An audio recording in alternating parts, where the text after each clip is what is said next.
kaunti. Jotelo ma Siaya omedo jiwo jotend arita kwe kaunti no mondo orid arita mabende osebedo gi rochruok. Jalup gavana ma Siaya William Oduol ogolo kwayo makama kaluwore gi ywak mosebedo e wi rochruok arita e moko kuom gwenge ma kaunti no. Oduol olose gweng ma Kogelos kama ne oyuoro e ik mar osiepne mosenindo James Opiyo Achich notene gi jotelo mamoko. Wach mar insecurity ne ka in jotelo to seche moko kikwaga siasa ahinya to wiyi kod gima nyalo loko oganda. Insecurity osebedo ka ng'eny Siaya kae kabisa. Kendo nyocha wakwayo national government ni mondo wilgi nyocha inega nega ji Siaya ka endi gine odes kabisa.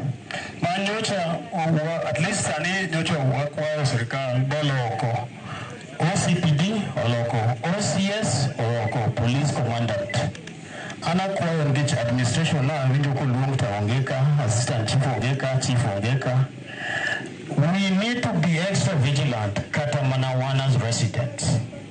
But we must continue holding government to account, especially on issues to do with security. Apisas mago kwach kich gi mago mag duol masolo suru mapacho ka